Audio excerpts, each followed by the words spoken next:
guys, it's 21 Maxwell here, and welcome to what I believe is now episode 30 of TNA Making an Impact. We begin our road now to Bound for Glory after a fairly successful No Surrender pay-per-view, and hopefully from now onwards we're going to start putting together the best card possible to make it the best pay-per-view possible. So it's been an interesting week in wrestling. I thought Raw was pretty average. SmackDown I thought was okay, better than it's been. How good is WWE handling Eva Marie? Just simply unbelievable. You know, we know she's limited in the ring, but you've got so many people booing her, and they're taking advantage of that. So well done, WWE, for that. Also this week, I had a chance to listen to Stone Cold's podcast with Braun Strowman. Wow. I hope this guy is contending in main events in about 2 years' time.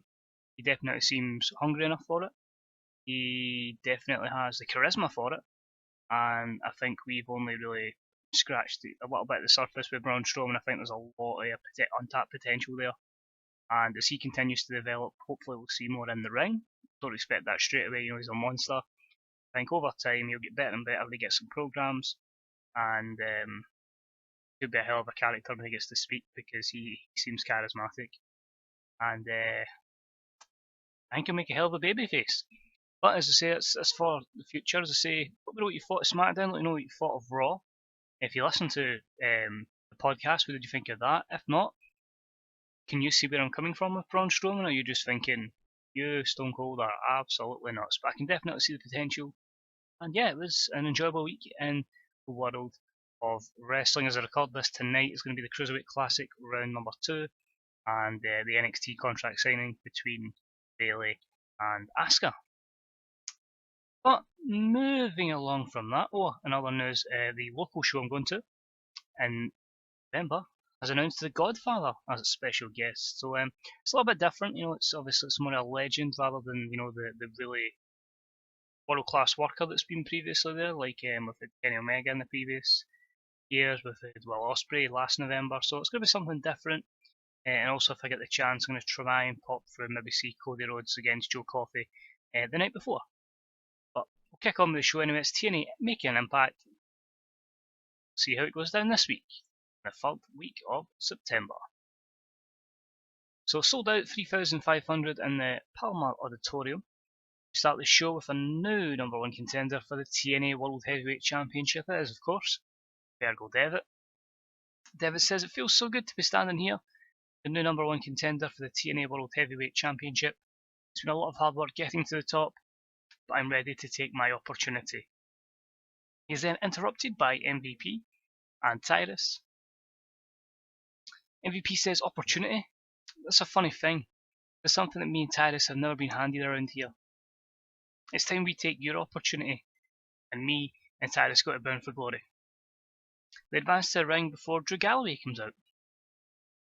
"Now I'm sorry, but Fergal has earned his opportunity, and whilst I no longer have that opportunity, I completely respect him and hope, you know, he wins the title and he deserves this opportunity.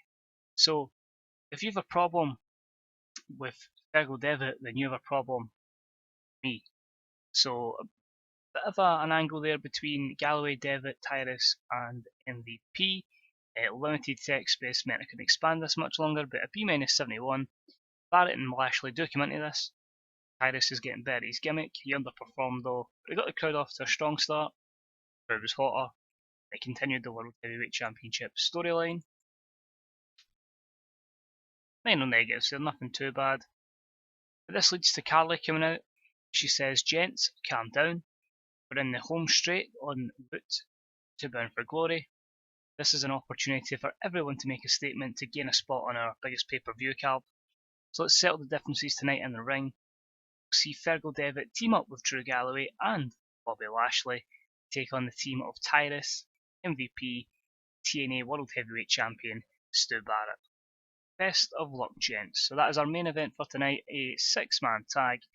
Galloway, Devitt and Lashley against Tyrus, MVP, Barrett. E+52 for Carly. She underperformed, but she's getting better. And continues the World Heavyweight Championship storyline. Next up in our opening contest, and a bout that had some subpar wrestling and a little heat, Phoenix defeated Trevor Lee in 10 minutes and 18 by pinfall with Meteora. 45 is okay. The announcing quality lifted the match. Phoenix with a 41, Trevor Lee with 42, so hopefully we're getting a steady improvement from Trevor Lee. And the TNA X Division storyline has advanced with this segment. There are no skill improvements in this instance, but just the one is negative for each, and that is the inconsistency levels.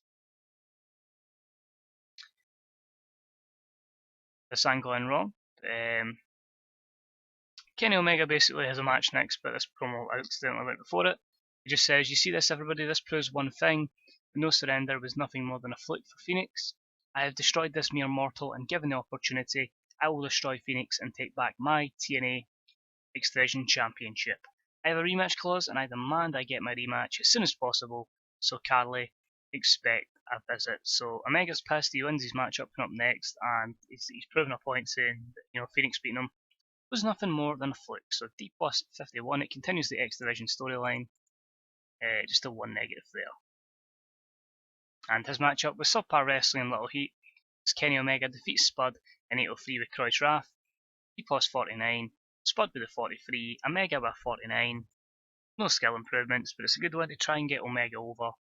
Negative for Rockstar Spud's poor momentum. Next up, an extremely short match, we had Matt Hardy defeat Tigre Uno in 501 with Twist of Fate. D plus 50. Tigre Uno with 27, Matt with a 50. Gets him some momentum. No skill improvements in this instance, and the negatives here, quite a few.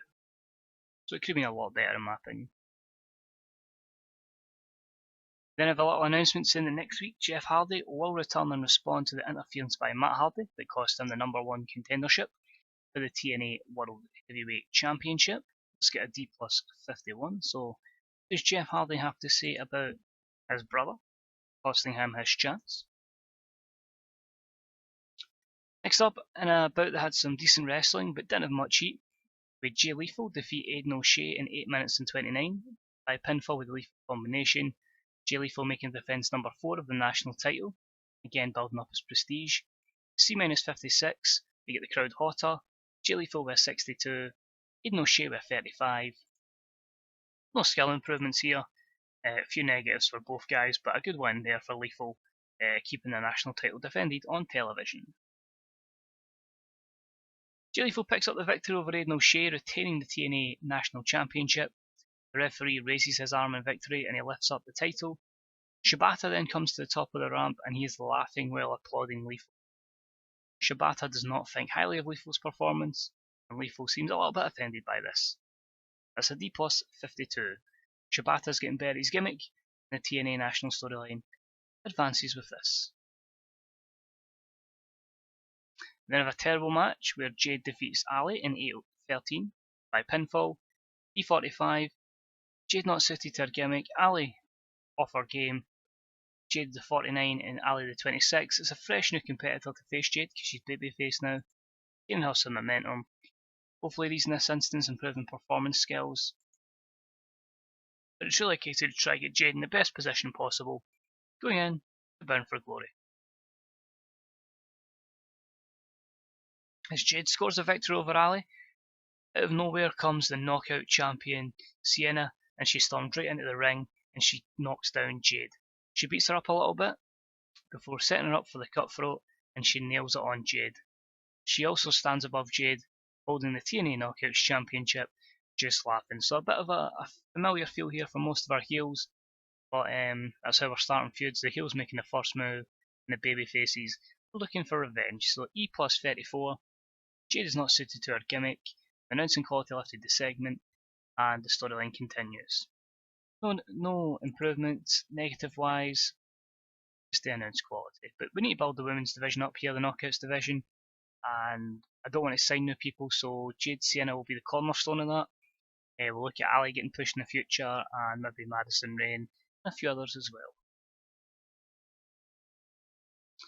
Next up, in an extremely short match, Bram defeats Mahabali Shira in 242 with a curb stomp, plus 50. Simple squash match here, in my opinion, for Bram. Shira off his game and only a 24 performance compared to the performance at 58 from Bram. No skill improvements, and a good bit of momentum gained for Bram. We then quickly head backstage where we hear of an attack on the man who is appearing in our main event tonight, which is Bobby Lashley. Cameras cut to the back and we see the former MMA star lying on the floor, holding his ribs. No one else is in sight and we have no idea who committed the attack. EMTs and referees are in the back now, rushing to the scene to try and help him. Who did this? We don't know. Will there be any footage? We'll only find out in the future. Will he make the main event as EMTs and referees see through him? B81, so pretty promising segment there. Who attacked Bobby Lashley? Answers on a postcard, please. Next up, in a decent co-main event, BC's Nick and Matt Jackson defeated EC3 and Mandrews in 10 minutes and 14. Matt Jackson defeated Mandrews by pinfall via a moonsault. Of course, Mandrews being the weakest link here. Goodbye. B-71. Mandrews had an in-ring performance of 32, EC3 of a 76, Nick Jackson 69, Matt Jackson 64. There were no skill improvements to speak of in this instance, and negatives here actually was just inconsistency for Matt Jackson and the announce team. BC picks up the win over EC3 Mandrews with a pinfall victory over Mandrews. The champions head out the ring and up the ramp, while EC3 just looks at his partner and shakes his head. Doesn't help him up, he just looks unimpressed and then leaves. So B77, potential heel turn for EC3 was hinted during this segment, and another pretty solid rating.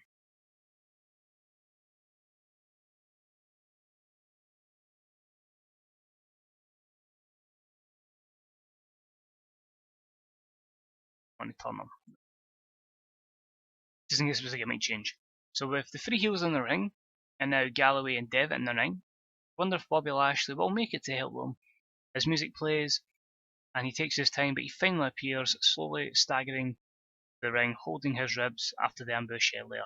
He gets in the ring, he says to teammates he's okay, and that he's fit to help out. The match, main event, begins. So, despite being attacked earlier, Lashley has made it out of here. He's in the main event. That was a B+ 83, and hopefully we can get a really good main event.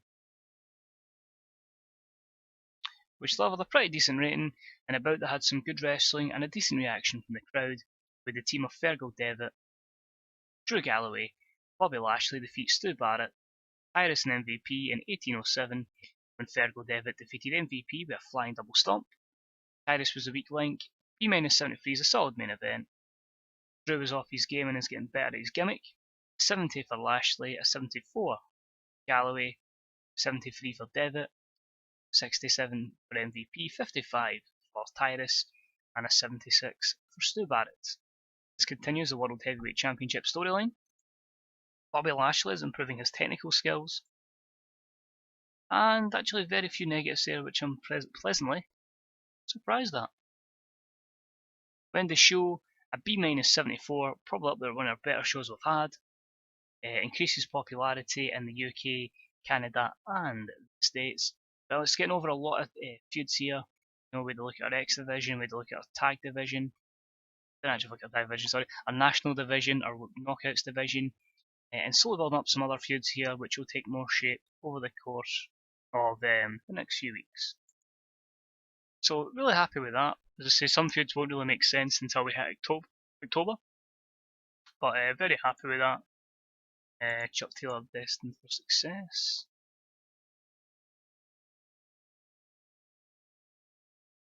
Okay, I don't know why that's went like that. Beats me. Sell it anyway. Great rating. 1.7 viewers, 2.28 rating. I'm really happy with that, and drug fees was 6k, so that's a wee bit dearer than usual. But yeah, overall a pretty solid show. Pretty happy with that, and our momentum and prestige are now 36 and 40, so we're going well here and making good money. So it's a short but sweet episode. All I can ask is the usual questions. How are you finding the series so far? Any predictions for the card for Bound for Glory? Let me know. Obviously, you know your main event, but can you fill in the gaps? As I say, these stories will kind of take place over the next 5 weeks after this. Long build, so no rush to properly put a full card together. But it'll obviously all make sense within due time. Who do you think attacked Bobby Lashley? let me know who you think that is. And of course, any comments on this week's Raw SmackDown, TW, you name it, let me know in the comments section. Always happy to reply back. They say you can either contact me there or on Twitter at 21Maxwell. And as always, thanks for the support, guys. It's deeply appreciated. Any comments, likes, and subscriptions are always deeply appreciated. And just as always, keep supporting the rest of the TNEW community, whether it's Reddit, or it's on YouTube, or it's on Grey Dog software forums. But as always, thanks for watching. It's deeply appreciated. And I'll see you next time for some more TNA Making an Impact. Bye bye.